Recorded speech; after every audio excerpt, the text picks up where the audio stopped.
Alright, I'm on this challenge where I'm drawing the same character, my original character Kumar, every day for 365 days. Now, I'm on day 43. I've been posting my journey here on my YouTube community post. I've been lagging behind. Yes, I know. But I'm on this journey.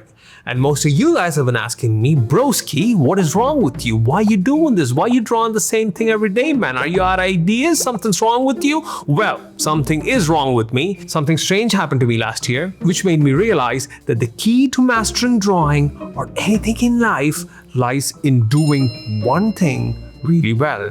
Like Bruce Lee once said, I do not fear a man who has practiced 10,000 kicks once. I fear a man who has practiced 10 kicks. No, not 10 kicks. Sorry, one kick 10,000 times. I really screwed up that quote, didn't I? So in this episode, I want to tell you why I'm doing this challenge, and two, if you're insane like me, how to do this yourself. So let's begin.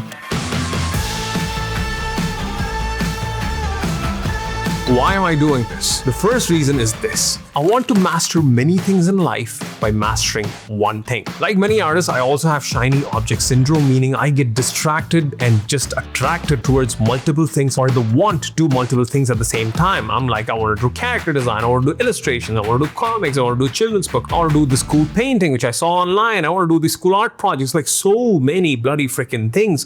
But the problem is, whenever I've tried to do these multiple things at the same time, I've ended up not doing any of them well, and most of the times I don't even finish most of them. So that's like a problem. That's like a freaking problem. And then I was wondering, like, what would be a good solution to this?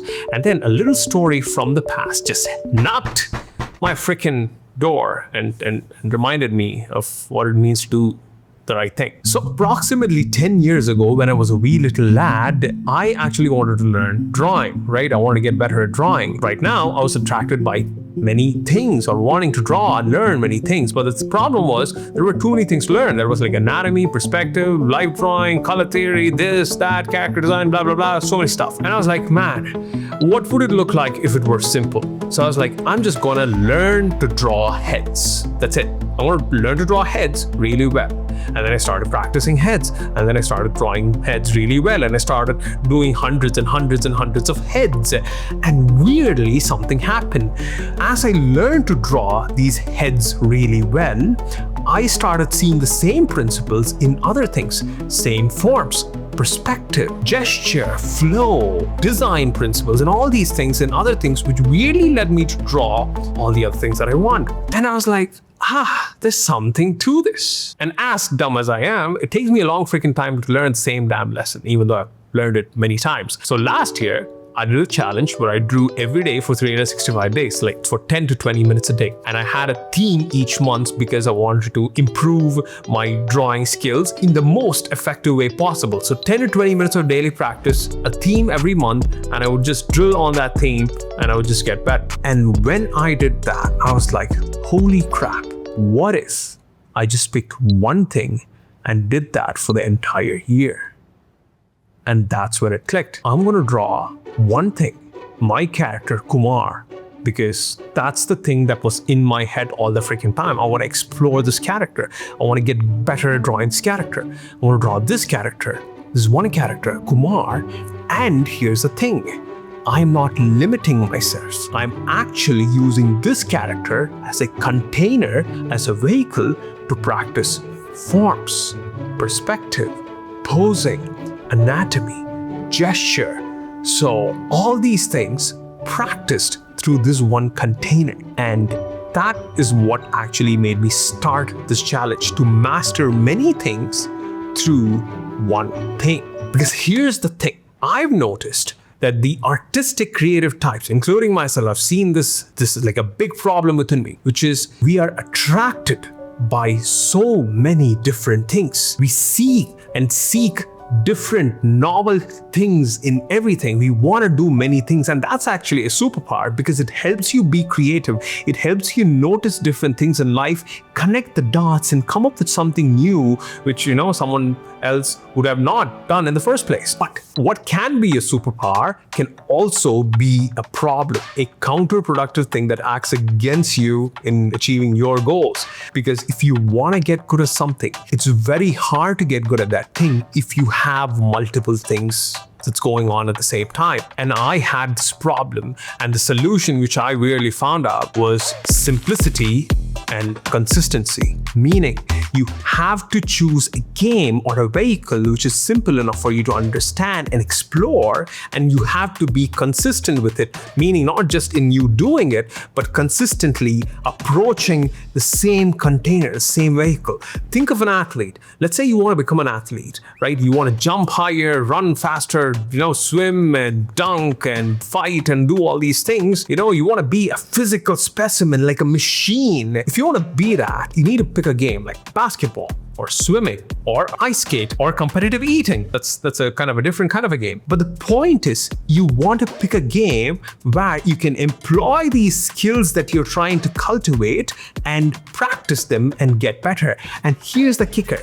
You will not be good at everything in a particular game. Every game has its upsides and downsides. Michael Phelps is not going to be good at dunking basketball, just like Michael Jordan wouldn't be good at doing backstrokes, right? It'd be weird if they did. You have to pick a game because it makes the whole process simple and consistent, and you can practice that thing. So that's why I picked a game.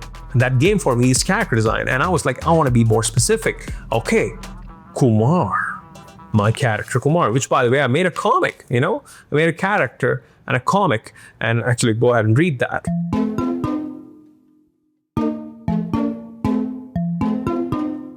The next reason why I started doing this was I wanted to pick a creative direction and actually start going in that direction. Think about it. We all started art to do something, to make something. We all have stories, we want to say stuff, we want to make comics, illustration, movies, this, that, so many projects. So I've noticed that most people start drawing in order to do these things, but they start practicing in order to get good in order to do these things. But most of the time they fall into this trap where they're just practicing and not making the thing. This is what I call the practice trap. And I didn't want to be in that trap because I had this world in mind, this world called Spirited Kingdom, with these characters, with these stories, with these things that I want to explore. I was so fascinated by it, and I had put that thing off for a long period of time, and I didn't want to do that. I wanted to start moving in that direction. And for me, it started with making a comic. And then the next thing was, okay, I need to make more steps in this thing. And that meant drawing Kumar, the main character, exploring the world, understanding things, practicing different things through a container, through a vehicle, through a project. Think about it. Michael Jordan doesn't practice basketball because he can just be good at basketball. He does basketball so that he can play games. That's the thing. You have to separate practice from the game. So I want to stop practicing and start playing games, right? Like, you gotta pick a game first, and then you gotta start playing it. Can't just keep practicing. So that is one of the biggest reasons to start playing games. But it's not as big as the final thing which led me to start doing this. This is the most important reason of not. I want to do something that I cannot do. It's very hard for me to be bored. Like I told you, artist, shiny object syndrome, always jumping from projects to projects to project to project, never finishing things. It was a problem. And I noticed that most of the times I had this shiny object syndrome because I could not handle boredom. I could not focus because I could not handle boredom. Because boredom sometimes created anxiety. It was like fearful. It's boring. It's like, am I doing the right thing? Because I was told that if you found something that you loved in your life, you'll never work a day in your life, right? But I'm bored. I cannot focus. I'm getting anxious. I'm feeling fear, right? And I didn't like that. Here's the thing with me. If I don't like something, I will voluntarily and go and attack that thing. Sometimes might not be a good thing, but in this case, it turned out to be good. I was bored and I was like, I'm gonna practice being bored. And how do I do that? I want to draw the same thing every day. And here's the beautiful thing that happened. As I was doing this challenge, like on day 30 or 31, or even on actually day 21, I was starting to get bored. I was feeling that fear. It's like, maybe I should do something else. Maybe, this is not a good decision. This is not like the right decision. Maybe I should pick something else. And I just told myself, all right, this is the point where I used to stop. What I simply need to do is move past this point. and snap myself back. And when I did that, the most beautiful thing happened, which was I actually saw more possibilities and potential in the same thing that I was doing. And that's when I realized, holy crap, man. I was afraid of choosing something, making a sacrifice, because I thought I will be letting go of other things in life.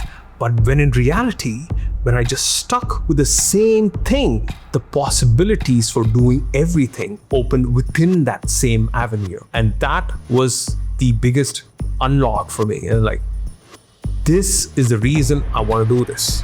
I'm going to be drawing the same thing every day for 365 days because it's going to make me bored and it's going to make me see depth. It's going to make me see mastery. It's going to make me actually focus on one thing and go to the top in order to learn everything. So that's it. That's why I'm doing this. Enough of this TED Talk. If you want to do this, how do you do this? Well, here's how you do this. Pick a character or pick a thing. Pick anything that you really, no, not really, sort of like, doesn't have to be really. Something that you like to explore. I would suggest character design. If you are following me, you probably want to make comics, draw illustrations, tell stories with your art. So character design is a fantastic thing which will help you learn pretty much everything. And I want you to pick one kind of character, any character, choose one, make up a character, it doesn't matter. And then you draw the same character for 365 days. It doesn't matter if you miss days here and there. I just want you to start and finish, and make sure you just do it for 10 minutes a day, 10 to 20 minutes a day. Most people overcomplicate these routines and things and burn out and then blame that, drawing every day sucks because, it's like a burnout. You burn out because you don't know what you want to draw. And then two, you just complicate that crap out of that thing, right? You're following routines which you cannot sustain. So 10 to 20 minutes a day, post dinner, drawing Kumar. That is what I do. If you want to steal that routine, feel free, right? And allow yourself to make bad drawings. That's the biggest thing. You allow yourself to make mistakes so you can learn. And then, final piece of advice, don't give up. Stick with it. Keep going. Keep drawing the same thing. Post it.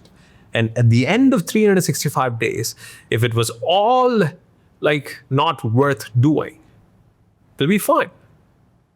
But trust me, there is something that you will take away that will change your life. And that's it for today. Bye-bye. Oh, one more thing.